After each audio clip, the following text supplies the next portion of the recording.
बहुत शुक्रिया चेयरमैन साहब। नहमदुहु व नुसल्ली अला रसूलिहिल करीम, अम्मा बाद। काफ़ी साथियों ने आज के इस मौजू पर अपनी अपनी सोच के मुताबिक तज्ज़िया भी किया है, गुफ्तगू भी की है। फिर मैं सबसे पहले तो श्रीलंकन प्रियंका कुमारा के ख़ानदान से और श्रीलंकन आवाम से, हुकूमत से ताज़ियत भी करता हूँ और जमीयत उलमा इस्लाम पाकिस्तान और पाकिस्तानी अवाम उन्नास उनके गम में बराबर के शरीक हैं। हमारे बाज़ फाज़िल मेंबरान ने इसको मजहबी इंतहा पसंदी के साथ जोड़ने की कोशिश की है, लेकिन गुजारिश ये है कि मुल्क के अंदर इस तरह की अफरा तफरी, चाहे वो मज़हब के नाम पर हो, कौमियत के नाम पर हो, सूबाइयत के नाम पर हो, लिसानियत के नाम पर हो, सोचने की बात यह है कि ये ज़रूरत किसकी है। क्या मजहबी लोगों की ये ज़रूरत है कि मुल्क में ये इंतशार फैलता रहे? मैं ये समझता हूँ कि न ये मजहबी लोगों की ज़रूरत है और न मजहबी लोग ये चाहते हैं कि इस तरह के वाक़यात हों। हमारे साथियों ने ज़िक्र किया जनरल ज़ियाउल हक साहब का, लेकिन मैं अर्ज़ करूँ कि उससे पहले हमारे मुल्क के अंदर जब भी इक़्तिदार तब्दील हुआ है वो मुल्क के अंदरूनी हालात की वजह से तब्दील हुआ है। लेकिन 78-79 में जब बैनुल अक़वामी क़ुव्वत ने, रूस ने अफ़ग़ानिस्तान में अपनी फ़ौजें दाखिल कर दी, तो उसके बाद उस वक्त भी हमारे एक जनरल साहब हमारे मुल्क पर मुसल्लत थे और उनकी मौजूदगी में मुल्क को बैनुल अक़वामी क़ुव्वतों की आमाजगाह बना दिया गया है। हर तरफ से यहाँ क़ुव्वतें आईं और अफ़ग़ानिस्तान की सरज़मीन पर रूस को पीछे धकेलने के लिए अमेरिका और बाकी क़ुव्वतों का हमने साथ दिया। हालांकि उस वक्त हमें सोचना चाहिए था कि मुस्तक़बिल में हमारी कौम, हमारा मुल्क ये किस तरफ जाएगा। मेरे मोहतरम जनाब चेयरमैन साहब, आइए वज़ीर साहब।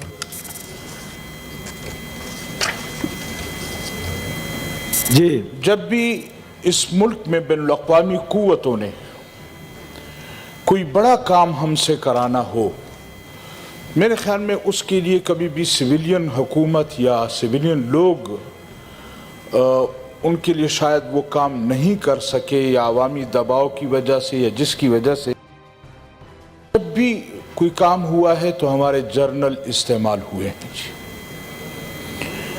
अगर मैं जिक्र करूं जी, इसके पास मेरे पास एक दो दलाइल हैं, अगर आप हजरात सुन ले। हो सकता है मेरी राय गलत हो, लेकिन जब मुल्क को दो लख्त करने का वक्त आया तो ये मुल्क जर्नल के हवाले किया गया। इस मुल्क में जब हम हिंदुस्तान को दरिया देने का वक्त आया तो भी ये मुल्क एक जर्नल के हवाले किया गया। इस खित्ते में जब रूस अफ़ग़ानिस्तान में आया और बैनुल अक़वामी क़ुव्वतों का ये मुल्क आमाजगाह बनाया जा रहा था, तब भी ये मुल्क एक जर्नल के हवाले किया गया। और इस मुल्क में जब अमेरिका बहादुर इसको अपनी कॉलोनी बना रहा था और यहाँ दहशत गर्दी को पनपने दिया जा रहा था, तो उस वक्त भी ये मुल्क जनरल मुशर्रफ के हवाले किया गया था। मुसलसल इस मुल्क के अंदर जब भी कोई बड़े वाक़यात होते हैं तो हमारे जर्नल हज़रात उसके लिए इस्तेमाल भी होते हैं।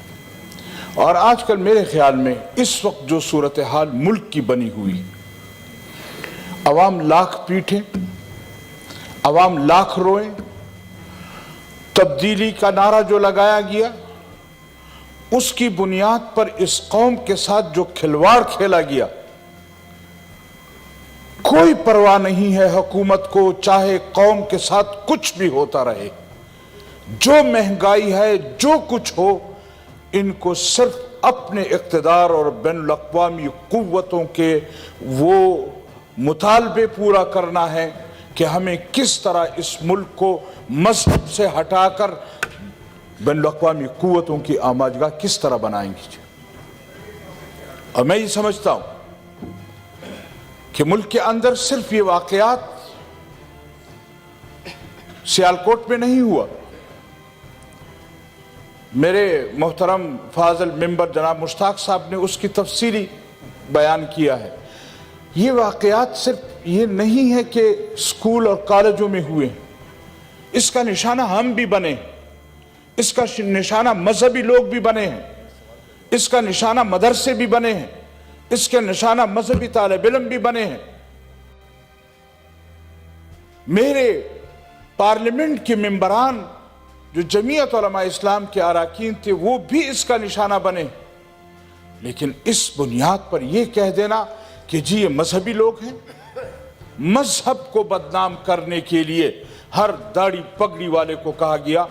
मैं एक मरतबा हमारे एक मुश्तरक इजलास था, उसमें हमारे एक जनरल साहब ने हमारे सामने एक लिस्ट पेश की कि हमने दहशतगर्दी को ख़त्म करने के लिए एक लंबी तस्वीरें लगाई, कोई 150 लोगों के नाम दिखाए कि ये हम दहशतगर्दों की कमर तोड़ चुके हैं और हमने इन दहशतगर्दों को मार दिया है। और उसमें दिखाया गया है कि उसमें जो भी दहशतगर्द थे उनकी दाढ़ियाँ और पगड़ियाँ थी।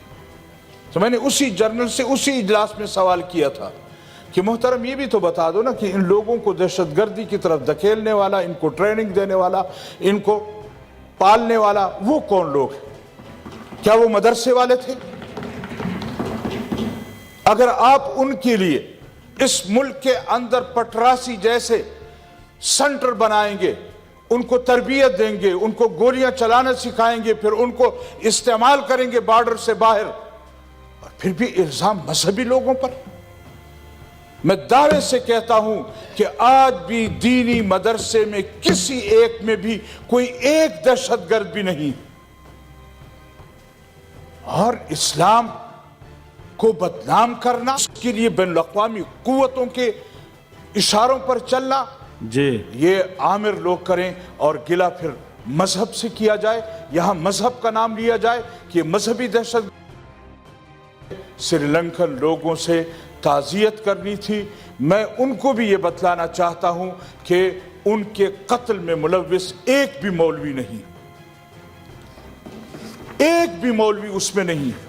लेकिन मेरे मोहतरम साथियों, अगर ये रवैया रहा कि मुल्क के अंदर आप मजहब को बदनाम करना चाहते हैं और उसके लिए मजहबी लोगों का नाम लेना चाहते हैं, तो जिस तरह मेरे एक फाजिल मेंबर ने भी यहां कहा कि इस्लाम ये सलामती से है, ईमान ये अमन से है, लिहाजा इस्लाम जो सलामती का नाम है। हाँ, ये ज़रूर है कि पाकिस्तान में बसने वाला मुसलमान वो अपने मजहब से, अपने दीन से, अपने पैगंबर से इतना अकीदत, इतना ताल्लुक, इतनी मोहब्बत रखता है कि मजहब के नाम पर जब भी हमारे मुल्क के मुसलमान को इस्तेमाल करने की इन जाबिर और जालिम हमारे जर्नलों ने किया है, मेरे ख्याल में उसके लिए हमारा वो नौजवान इस्तेमाल ज़रूर हुआ है जो मजहब से एक मोहब्बत रखता है। लेकिन क्या इस तरह आप मजहब को बदनाम करना चाहते हैं? ये मुल्क इस्लाम के नाम पे बना है, ये मुल्क ला इलाहा इल्लल्लाह के नाम पर बना है। यहाँ आज अगर हम इस्लाम की बात नहीं करेंगे तो किसकी बात करें? सन 73 के आईन क्या कहता है? अगर हम मुल्क को आईन पर चलाने के मुतहम्मिल नहीं हैं, हम आईन के मुताबिक मुल्क को चलाना नहीं चाहते, हम मुल्क में इक़्तिदार ऐसे लोगों को देते हैं कि जिनका मजहब से कोई वास्ता ना हो, वो आकर यहाँ आईन के मुताबिक हुकूमत न करें और ये मुल्क आमिर और जाबिर लोगों के हाथ में रहे, फिर बदनाम मौलवी को किया जाए, मजहब को किया जाए, क्यों? Thank you sir. लिहाजा मैं ये गुजारिश करूंगा कि इस तरह का रवैया अच्छा नहीं है। मजहब के नाम पर इस तरह की बातें करना ये भी बेहतर नहीं है। हम श्रीलंकन आवाम के साथ, हुकूमत के साथ इंतहाई हमदर्दी रखते हैं और प्रियंका कुमारा साहब के ख़ानदान से ताज़ियत करते हैं। जज़ाकुमुल्लाह, बड़ी मेहरबानी। YouTube पर गूगली न्यूज देखने के लिए youtube.com की सर्च बार में गूगली न्यूज टीवी टाइप करें। गूगली न्यूज के पेज पर सुर्ख रंग के सब्सक्रिप्शन वाले बटन पर क्लिक करना ना भूलिए। YouTube पेज पर अपलोड होने वाली वीडियोस से बाखबर रहने के लिए बेल आइकन पर क्लिक कीजिए। आपको हर नई वीडियो के बारे में नोटिफिकेशन मौसूल हो जाएगा।